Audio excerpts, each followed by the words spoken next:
Welcome to the Good Bad Mad podcast, a show that's here to share the ins and outs of creative careers, connecting the aspirational with the experienced, with your host, me, Meg Ellis.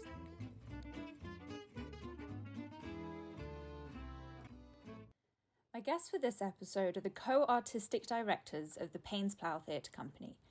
They are a nationally touring company who are dedicated to new writing and to empowering creators across the UK.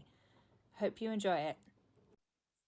Hello. Katie, hi, how are you? Good, how are you?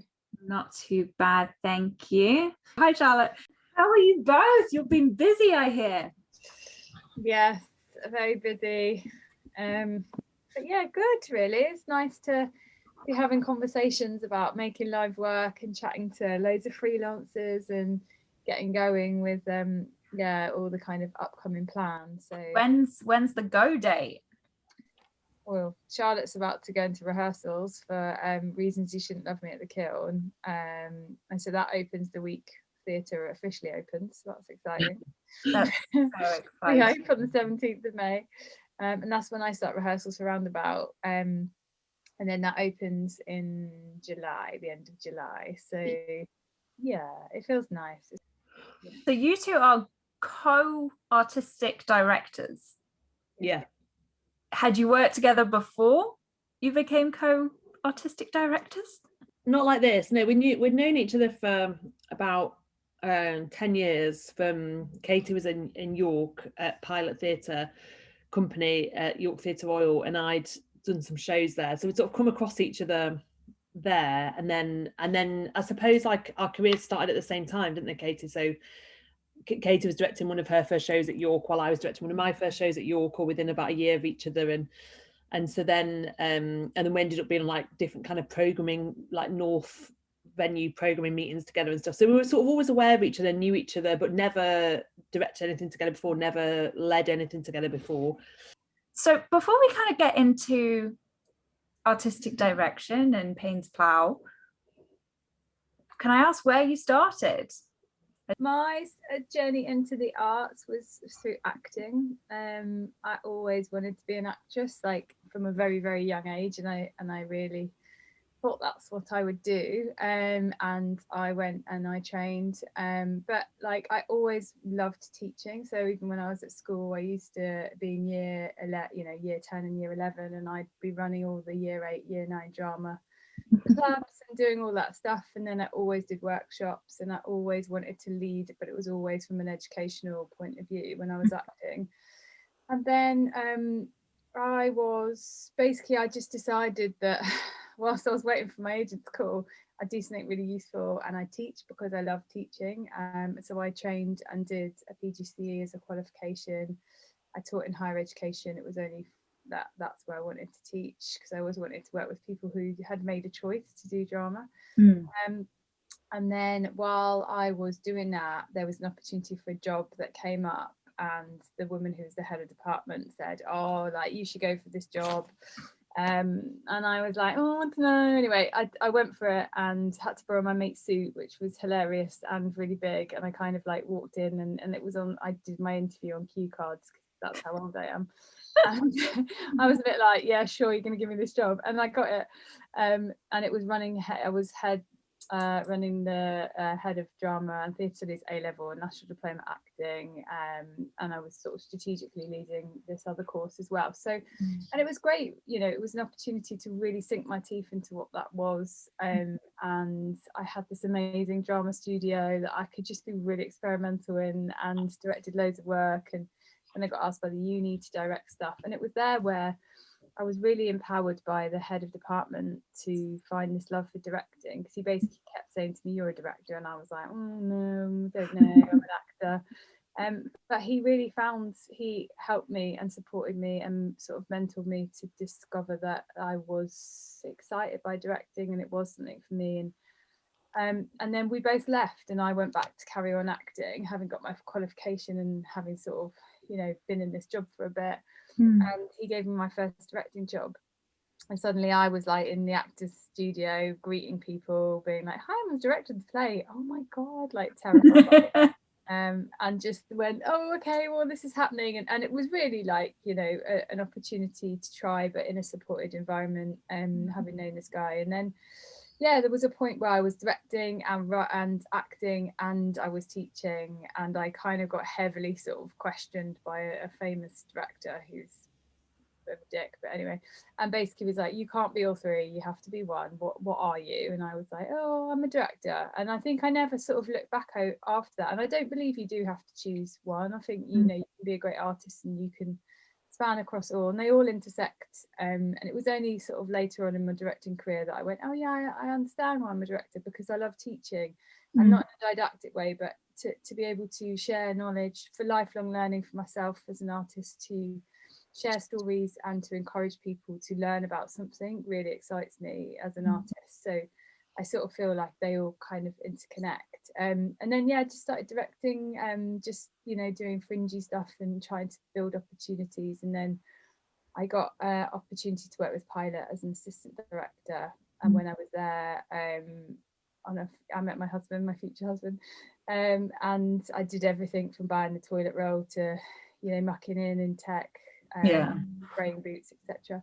And then I got the opportunity to come back. I was asked to come back as a staff director and then tour director, and then ended up working for them as an associate director. And that's where I'd say I'd really sort of defined my, cause I was older, like I'd been acting, so that's where I felt like I really defined my directing career, had an opportunity to direct a lot and to lead. But again, it wasn't, you know, at that point in my career, I never sort of thought, oh, I'll be an artistic director and that's what I wanted to do. I think I just ended up sort of, again, sort of through discovery and understanding myself and what I was about, the leadership part of myself grew within the context of that role, as opposed to me sort of there thinking I'm going to be the, you know, an artistic director in however many years. And then, yeah, and then I left there, went freelance, and then me and CB took a chance, applied for a job. It sounds like your journey has been quite consistent in terms of knowing what area you want to be in and just kind of finding where your skills are kind of best placed. Yeah, I don't know, I feel like it's sort of that, you know, it's this a lot of hustling over the years. It sounds so neat and easy to go and like, and none of it sort of happens accidentally. You have to hustle and work hard. And yeah, I think I always knew that I would do something within the arts, because I don't think I can do anything else. I don't have that, like I remember growing up with a great friend, and he was so great at everything that he found it really hard to go, what do I want to do? And I was like, well, I'm all right at that thing, the rest I'd say not so much. So there's that, it's your, you know, it's your ambition, it's your passion. And yeah, I feel like if I wasn't a director, then yeah, I would definitely want to be a teacher, or, you know, I'd use that part of my skill set. And what about you, Charlotte? Do you have a similar journey? Yeah, similar in some ways, not in others, I suppose. So I grew up in Yorkshire, and I mean, essentially, when I think about why I started getting into theatre or liked theatre at school, is because I had an older sister who did theatre, and I just thought she was the coolest person ever. So I just copied what she did, and I was like, oh, I'll do what she's doing. And then I was like, oh, this is cool. And then quite early on, when I was about 16, I think, maybe a bit younger, I went to a youth theatre that was run by Sarah Brigham, who now runs Derby Theatre, as an artistic director. And I think that kind of, well, actually, it was run by her, but it was also Damien Cruden from York Theatre Hall, who was the artistic director, kind of directed a show that, like, sort of one of the seasons or something, and then Sarah was running it as well. And I think just kind of like being around those people, and especially like Sarah, kind of as a northern woman. I remember, I know it sounds really silly, but I remember coming back from a youth theatre session, and I didn't think you could get a job in a theatre. I was like, well, you don't get a job in a theatre, it's just something you do like on your Saturdays or whatever. And then I remember talking to my friend at school, Jo, and saying, oh, there's this really cool woman who runs a a theatre, and she like looks like us and sounds like us, and she's from the north, and it's her job, that's her actual job, and I kind of couldn't get the head around it, like, oh, she's got an actual job in a theatre, and that's a thing. And I think that was a really important moment, actually, to think, oh, people work in this thing, as opposed to it just being something that happens as a hobby, which is obviously quite a familiar assumption. And so that was a big moment. And then I, again, embarrassingly, copied my sister and went to Hull University to do drama, because she did. When I really think about it, I did want to go, but also I was like, I don't know. I basically was in between doing sports science, hilariously now, but sports science at Loughborough, which is a really good university for sport, or doing drama at Hull, and obviously very, very different. And I remember my dad really wanted me to do sport, because he was really sporty, and he was like, you know, I think you should do sport, but I didn't. And so I went and did drama, and that for me was a point of going. And I think the reason why I didn't do drama straight off, actually, if I'm honest, is because I still had this thing of like, you can't get a job in it. Not that a degree equals a job anymore, obviously we all know that, but like at the time in my head it did. Was that feeling of not being able to get a job because you were kind of in a regional place for theatre, as opposed to, say, like the West End, or was it just not having family and friends in the industry? Yeah, I think it's class. I think it's your background. I think it's I didn't go to theatre growing up. I didn't know anyone who worked. A lot of the people, I would say, in my family and circles of influence at that time did jobs for money that some of them they enjoyed, some of them they didn't, but it was very much you get a job to get paid, and it wasn't a job about enjoyment. And so I think partly that, and I don't think it's to do with location. I think that exists regardless. I think it's about what your experience is, who your role models, who do you see. And I think I also just had this idea that the word theatre, as a lot of people think, is like connected to posh, is connected to rich, is connected to a certain kind of person. And so again, not to be like, and then I met Sarah Brigham, but when I did meet Sarah Brigham, who's a working class northern woman from Hull, you know, doing a job like that, I think it did genuinely make me go, oh right, there are other people in theatre who aren't the thing I thought it was, and that's an actual job that could exist for someone like me, as opposed to someone not like me. So I think that's where that came from. So I did that, and then anyway, I went to Hull, which was great, and I thought I wanted to be an actor because I thought drama was acting, but then I was really bad at it, so I very quickly sidelined into directing, and so yeah, and the first play I directed, a play by Chloe Moss, which my sister was sending me plays that she'd seen. She was still into theatre and at the time, and she was sort of sending me plays that she'd enjoyed and read or seen, and so I sort of directed that, and then when I finished, I sort of did that thing of going, all right, I'm going to become an assistant director, or like I think initially I had this journey in my head, which we can talk about later, but about what you do to become a director, which was you assist, then you assist in bigger places, and you're at the National, you're in London probably, and you're probably in some big venues, and then they will give you a chance to do a show, or then you'll be considered as a director. But actually that's not really true, but I suppose that my journey in was assisting. I did do quite a bit of assisting, but I didn't do as much as a lot of people, actually, because I think I was a bit bad at it, and I also got quite not frustrated, but I suppose I had some good experiences assisting and some not, and I think that I kind of just felt much more like I just wanted to make my own thing, but I didn't know how to do it. So very early on, when I was 23, I set up my own company, which sounds very grand, and it wasn't all. It was just me in my bedroom coming up with a name, but I did set up a company which was about a collective of writers, directors, and designers, and we made work nationally. And I was really interested in looking at how new writing could have more of a national landscape. At the time I was living in London, and I think having not come from London, I felt like everything was centered here, and it was also very exclusively expensive to be here, and there's lots of amazing things about London, but there's also very difficult things about London, and personally and professionally. And so I sort of wanted to think about how as writers and as directors and as designers interested in new writing, you could have a more national career. So I set that up and ran that for a few years, and through that I basically taught myself how to be a producer, which, because I realized very quickly that the trick to making work happen was having money to me anyway, was having money to be able to put shows on. And the only way, and I kind of I very quickly went, no one's going to give me the thing, so I've got to get the thing for myself. How can I do that? What is the thing people have? Well, they have obviously connections, they have ideas. I've got loads of ideas, they've got talent. I felt like I had the talent, but they also have the money in the backing to like make their show. And I decided to become a producer and a good fundraiser, and I went on a bit of a journey into that. And so then I started self-producing or producing work through my company, which other directors made, and then sometimes I got producers on board and sort of straddled the two for a number of years. And I worked with Rash Dash as their producer for 4 years, off the back of that, never directing for them, always producing, but kind of like, for me, that was like a really fulfilling part of my career, which also in turn helped me learn more about how to kind of make shows and get shows on. And so very much kind of, I never self-funded a show. I self-produce shows, but I never had any money to put into a show, and I highly recommend not doing that ever, unless you're from, well, actually ever. But I think that for me it was about kind of empowering myself to have opportunities that weren't going to be given to me. You couldn't see them, so you made them. Yeah.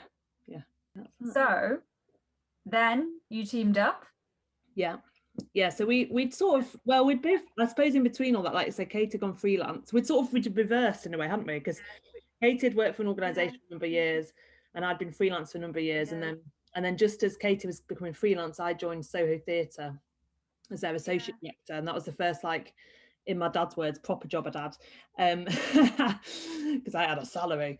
And so we sort of then kind of came to this kind of, reached a natural point, didn't we, in both our journeys individually, where we were looking to be leaders, where we both really shared a passion for new writing, and also importantly for working nationally and working outside London, working across the country. And so it just sort of felt like a natural fit, didn't it, Pos? Yeah, I was thinking that when we were in those programming meetings, like we said, like we were pals, and then we always felt like we were always on very similar vibes around sort of like writers that we loved and things we wanted to see happen. And then as Charlotte said, when I became freelance, I was then sort of closer to London, and we'd see each other loads, and we'd always go to the theatre, and then sort of outside of that we'd watch each other's work, or we'd call each other up and just peer mentoring each other. And then and we always said sort of like in the back of our heads, oh, if Paines Plough ever came up, we'd go for it. And Charlotte would always go, we'd get it, and I'd be like, oh, and obviously, like, through all that sort of great, and whatever that meant, but it just felt like a really exciting opportunity when we found out that the job was up for grabs. And I think women are terrible for it, but essentially you go into any sort of job interview or application going, oh god, are we good enough, are we this, are we that? It's just sort of natural terrible default we've got to stop. And we went through a big old interview process, and when we've got the job, it was like, it makes sense. Like, I look at Paines Plough and I look at where we are, and I look at the how much we've shifted as a sector. I mean, don't get me wrong, there's loads to do, but I think myself, me and Charlotte probably wouldn't have got that job 5 years ago because of what we're about and what we believe in and what we're super passionate about. And that really excites me, because there is such a national focus and a national passion. Like, I grew up in London, but I never really was a director in London at all. And I never really had any sort of great ambition to do that. It wasn't about that. It was making stories, telling stories, and understanding what does it mean to work nationally, and who are your audiences, and what do they look like in Exeter to Newcastle to Plymouth, wherever. And that's where the synergy of personal artists at the helm of this leadership role and what the company does. So I guess the am I right in saying the kind of overarching element to Paines Plough is that it's touring? It's nationally reaching, but yes, there we go. We're touring. I think that the two things that Paines Plough does, touring and new writing. That's our kind of our remit. We're a nationally touring company, and I think what we always try to do is think about how we're national across our work through the shows we make, where we take them, but also through our and increasingly so more recently, like through our writer development programs. How are we finding writers based nationally? How are they finding us? How are we finding them? How are we working with them, developing them, supporting them? So it's that constant balance, which is challenging, but because you can't be everywhere, but it's that thing of being somewhere, being in places meaningfully, but also being aware that how that doesn't dilute what you do. So not only are you programming work, producing work, you are trying to boost a new generation of creatives at the same time. Yeah, absolutely. Yeah, a big part of what we do is nurturing writers and developing writers and giving them the platform nationally to tell their stories. Yeah, I think you did a women playwright competition, didn't you? Yeah, we run the Women's Prize for Playwriting, and that's started last year. So it's Paines Plough and Ellie Keel Productions co-founded project, and also with the principal partner 45 North, and we launched it in 2020, which was about addressing the gender imbalance of female playwrights on our national stages, and it went really well. And it was, don't get me wrong, it was a big learning curve. It's the first time we've done a playwriting competition of that scale. We had almost 1,200 entries. It was a big old process, and now we're sort of in the second year of that. So it's launching, the submissions are open now, and they are closing in July, and then we're sort of going to be reading through the autumn to get to our winning plays. The winner receives £12,000, and also the option for Paines Plough and the partners to produce the show. So Reasons You Shouldn't Love Me, which is a show coming up at the Kiln in May, was one of the winners of the prize last year. Fantastic. So we're actually gonna see it, which is so exciting. Yeah. And what's brilliant is that writer is this is her first play, Amy Trigg. She's amazing. It's absolutely brilliant. It's hilarious. It's moving. It's kind of everything you want from a good night out. It's a proper, like, just the tonic for return to theatre. Yeah. And it's going to be a brilliant show, and she'll be in the play as well. But what's been really exciting is that she's the first time, it's her first play. This is going to be her first time being produced, being published, and that's all come through the Women's Prize. And then the other winner of the programme of the 2020 prize was Alam, who is writing under a pseudonym, and their play You Bury Me, which is an amazing epic about Cairo, which we're developing at the minute with some partners. So it was a really successful first year, so we now want to build on that, and see where we take it next. So this competition, has it changed how you kind of approach planning the year? You do it in 12-month segments? The reading process and submissions, that all happens within 12 months.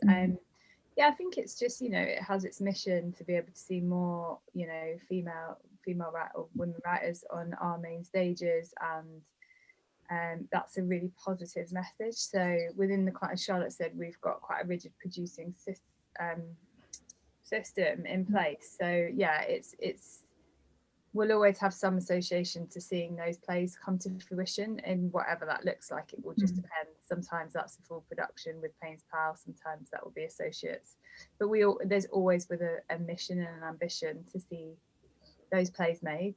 And alongside it, we've got there's a great database where all the people that had made it onto the long list and the short list are all into this brilliant database, so we can share that nationally as well. When people go, I just say, what female playwrights are there? I can't really think of anywhere. It's like, sure, pals, get on the database, because there's loads and they're amazing. And the plays we read were just like incredible. Obviously, they can't all be winners, but but I guess there's other producers out there seeking work. Exactly. Yeah. So it's good. It's exciting. Not only are you thinking, what content can we make? You're like, how can we get this far and wide as possible? Very impressive. I was reading your statement that you put out for this year. Promise of hope is the line. Can you talk a little bit about that? Yeah, I think so. we toyed a lot with this, and for us, we were talking about launching our season or our plans for 2021, and feeling like there's just, you know, we've all gone through a massive trauma, personally, professionally, in every way possible, really, in the last year as a world, and as a sector, and as human beings. And so we were kind of trying to tread that, I suppose, recognizing the context in which we're going to be producing work, hopefully producing work, which is, yes, we have our roadmap for opening, we have plans for, you know, what that looks like, but as we all know from learnings of the last year, that it's unpredictable, that things can change. So we're sort of planning on rocky waters, really, and I suppose recognizing that, therefore, what that means in terms of going, this is what we'll be doing this year, is that actually a false statement in a way? It's like, well, this is what we hope to do this year. Yeah. But also I think there's a process of healing that we all need to go through, and we talked a lot about this, Katie and I, as a sector, and as people, and as audiences and artists, all coming together again for the first time, and what that I suppose looks like, and what that needs, and being sensitive to the fact that a lot of people, of colleagues, friends, have lost jobs this year, have not worked for a long time, are feeling scared about the future, as are we in our own ways, and sort of trying to recognise and capture that this is our hope, our promise is to hope to make these shows, and it's a hope to take care of you, and when, as audiences and artists, when you work with us and when you come to connect with our work, and that's kind of our intention, but also recognising that the plans that we'd originally laid out, what we wanted to sort of also think, what else? Me and Katie always ask ourselves, and what else, and what else? And so we had these amazing plays, but also we're going, is it enough? It doesn't feel enough to go, here's some great plays, everybody, and everyone should care about that. Like, you know, after the year we've been through, there's a lot of change, and so we've basically included a lot of kind of community-led initiatives in the programme for 2021, which wouldn't have potentially ordinarily happened in a year that wasn't you know, the one after COVID. And so we're partnering with food banks across the Torfa roundabout to look at, you know, to address the fact that food banks are in dire need of donations, and we're doing a show called Hungry, so it feels like there's an interesting connection there. We're running a young people's programme called Really Big and Really Loud, inspired by Phoebe Claire Powell show with the same title, which is going to be one of our roundabout shows, which is about connecting young people who obviously have been off school and disconnected for so long with each other and with their own voice, and how they want to use it. We've been working with Tribe House, who are a new company, to look at, alongside our small scale show test sessions, which is touring in the autumn, which is where we're going to be running a programme for young Black men across the tour, looking at mental health and creativity. So I think it's kind of, I suppose we've tried to challenge ourselves to think, what else do we exist to do, and how does that become part of our promise outside our show? So you're not just thinking entertainment wise, you're thinking social impact. Yeah, exactly. Yeah. It's a big goal. It's a lot of pressure almost on yourselves. Maybe. I think that you know, I think the pandemic has it's been a challenging time for everybody. I think when we talk about the value of arts and culture, and we fly our flags and say it's really important and it saves lives, you know, for us it's about saying, sure, a show can save a life because you're inspiring somebody, it's a great, you know, place to get lost and tell a story, but actually inspiring creativity beyond that is integral. So I've been speaking to quite a few theatre freelancers at the moment, and a lot of them seem to be quite eager and quite excited about a lot of talks that are going on in the industry at the moment about potential changes that they hope to kind of make based on what they've discussed and what they've learned from this year in the pandemic. Is there anything that you guys are particularly keen to make change in? About how we support freelancers, as in, yeah, I mean, it's, you know, there's a massive disparity between the support that has been there for the freelancers. You know, myself and Charlotte have both worked as a freelancer. We understand, and it's been a really, really difficult time. And for us, when the pandemic hit, we basically had the conversation, which was how can we support as many writers as possible, how we can carry on commissioning, still find opportunity to be able to work with freelancers during this time. That's a major priority for us. And then how can we support other companies? So we've got a new scheme called Rebuild, which is where we support 2 emerging theatre companies, and it's all around sort of like sustaining and developing and growing their organisations through the pandemic and then beyond. And we're also supporting them with some financial cash as well. And that those feel, again, really integral. But I think, you know, the opportunity to start getting work out there and celebrate the plethora of brilliant freelancers, like that's, you know, that's the point of going, you can't do the work without people. But I think that the bigger systemic change, and you know, I've read lots, and freelancers make theatre work, Momentum, is that right? But they've written a really brilliant account and about how organisations can do better and be better, and really needed. And then sort of just thinking outside of that, thinking about the kind of wider message, and like people who aren't in the arts and their understanding of what does that mean, and their understanding of the arts, maybe, you know, going to a theatre in the West End or in their local city, and not sort of taking into account, well, who are the people that make those shows outside of that building, and how are they being sort of put at the forefront of that message. And so sort of celebrating.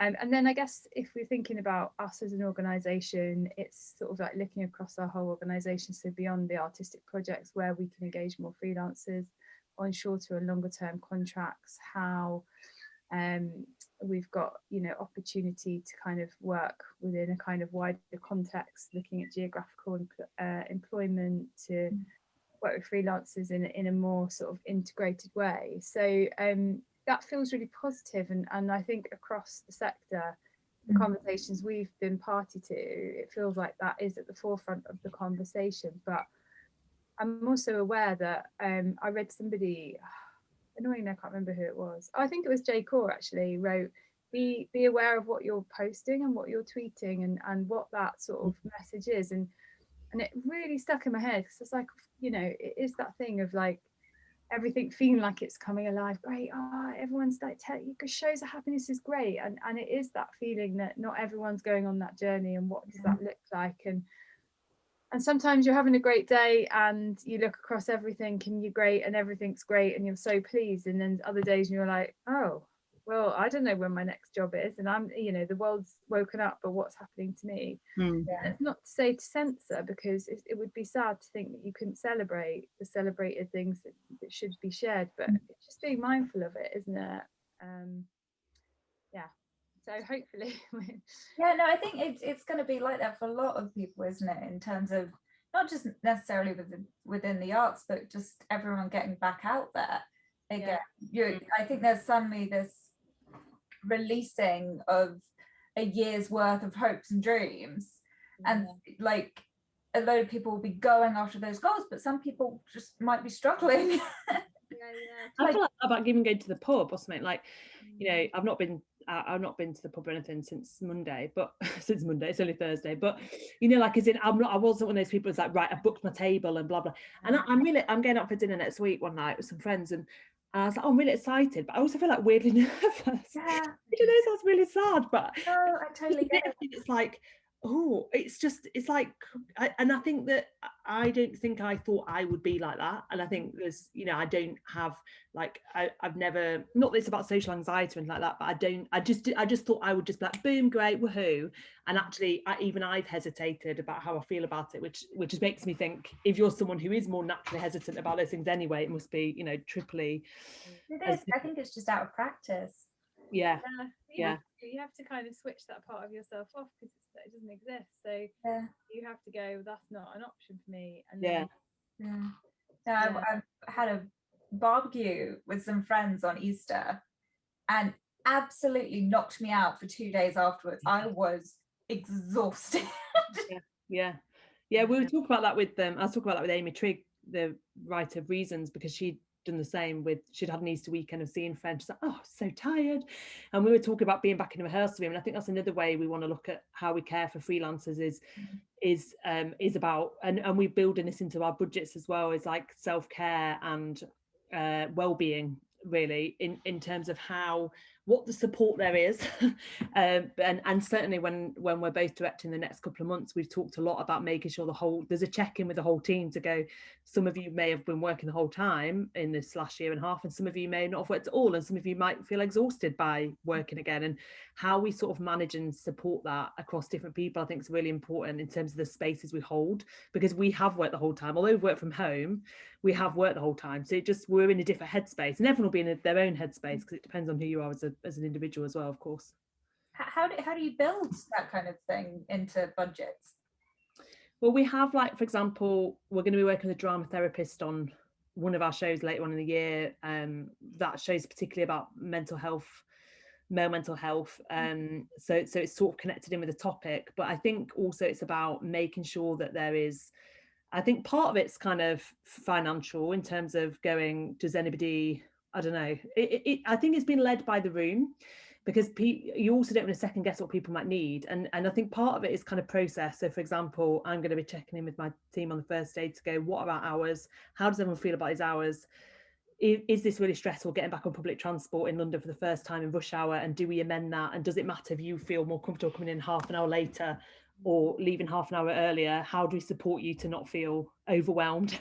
Right. That kind of like attitude, I think, in the space that you set up if you're leading the room, that is really important. And then I think it's like, if there's just a bit of budget in there, which is to lean on if you go, actually, that person feels like they need a taxi that one night because they're overwhelmed by that thing, or a separate breakout space, or a counselling session. It's sort of got to be there's a flexibility to what well-being looks like depending on the individual and the show. You know what I mean, I've been around theatre productions since I was about 13, and I've never heard someone talk about having those conversations, or just welcoming the topic of self-care initially to the process. It's all like, oh no, we're pulling these long hours, get ready, this is going to be hard and fast, which can be great, but at the same time it's not considering everybody. And I think it's also that damaging narrative, like, you work to the bone, it will not. I mean, I'm almost 8 months pregnant right now, so I'm definitely not going to be not on the same energy level as I would be, and I'm mindful of that. But also, like, I think there's despite that, even I think the thought of coming back out of the pandemic and also maybe being pregnant has made me go, oh god, a tech for that many hours is going to be really full on. But actually, then why do we have to do it like that? And is there a better way to do it? And we should be thinking about that anyway. I was speaking to I did a podcast as season 1 with a lady called Anna Fleischler, who's a production designer, and I mean, she's top of her game in terms of her role, and yet she had these astonishing stories about how she was treated as a working mother, and thankfully I think it's changed a bit, and she's a ambassador for HIPCA, I want to say, something like that. I think it's great that, like, at least with a female-led business, but also a friend-led business, you can really understand and support each other. Oh, for sure. Like, I was thinking, like, I was told, my friend called me this morning because I bought her the Mary Portas Work Like a Woman book that me and Charlotte have read, and she was like, I just need to call you because I'm so cross and I don't know what to do. And she sort of, like, she did talk a lot about sort of like female empowerment and lots of that, but in a slightly sort of measured way. And she's like, I don't know whether I'm like, I don't know what to do because I don't want to read it anymore because I'm so angry, but I have to because I want to. And anyway, she basically had this massive conversation and it spiraled a big argument with her husband. Anyway, and I had like 20 minutes. I was like, mate, I want to talk to you about all this stuff. And then it had gone into like big stuff around like unconscious bias and systemic racism and anti-Semitic. And I was like, this is massive. We will carry on. And it was, and we've both got children, and I was talking, and I've been really reflecting on this, of going like, we look across like UK politics and go like, our understanding of like what a politician or a prime minister looks like within the context of a woman in this country is a very like male like dominant figure, and like a woman that has to work like a man. And there is this like narrative that we take, and I have my daughter, she's 7 now, and when I had her, I'd be like, oh, I'm going to go off this time, then I'm going to be back, and when I'm back, don't worry, because I will be there, I'll be in the room, like I'll be so focused, I won't worry, I don't want you to think that now because I've got a child my head's split, like all this terrible narrative that you tell yourself, and that's without having that kind of bigger conversation, without putting it on the table, without going, why do we do that, and why is that necessary, and that is just so destructive and so wrong, and you can be a great mom, you can have your kid in the rehearsal room, you can do all this stuff, and it is, as you say, now we've got opportunities, we've got responsibility as leaders to say, this isn't the narrative that we believe in, nor do we want to perpetuate. So what does the future look like, and what does that look like in the context of Paines Plough? And that's a really exciting, and that's a great position and a real privilege to be in as an artistic leader. And I think one of the big things that really fueled me wanting to make that step and to be an artistic director was to go, that's an opportunity to me to shape, not just in the context of what women do and with childcare and all of that stuff, but in so many more ways. And that's like the politics of running this organisation and what we're about. Is really rich and a great privilege to make change. So if a young ingenue came up to you and said, I want to be an artistic director, what do I need to do, or what's essential in terms of qualities to do what you do? How do you think you might answer them? It depends on the role very specifically, actually. So I feel like we sort of bandy the role artistic director into one big thing, but actually what we do as artistic directors, although it has some crossover with venue artistic directors, it also is massively different. I think that there's some common things which is about a desire to make change, and hopefully positive change, and inspire. And I think that's what leadership is it's about inspiring people to follow you. And I think that you kind of using that. So I suppose in terms of what you need, it's like, how do you have leadership skills, and what do leadership skills look like? I'd say that personally, I don't think it's about I think there's many forms of what a leader can look like, and I think we kind of conditioned, a bit like Katie said, in terms of the male gaze especially, to think of a leader as the person in the room that shouts the loudest, but that's not what you need to be at all.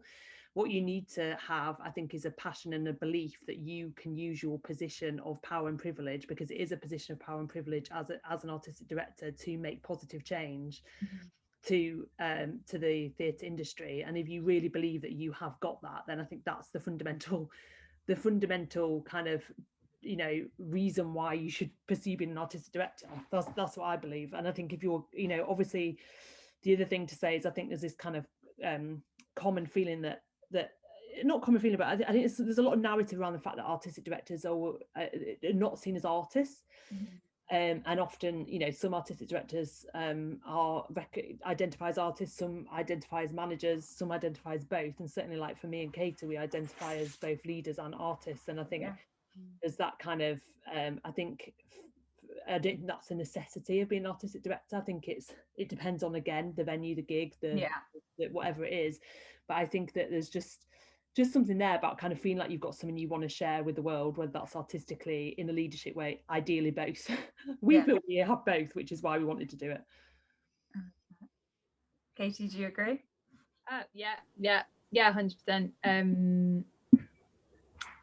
I think it's also not trying to be like anybody else. As I was thinking of what Charlotte said earlier, I didn't really do hardly any assisting, probably like two jobs, and I think it's because I always felt like, I don't know, like for me it wasn't kind of being in as many rooms to assist as possible, to take a bit of everybody and define myself.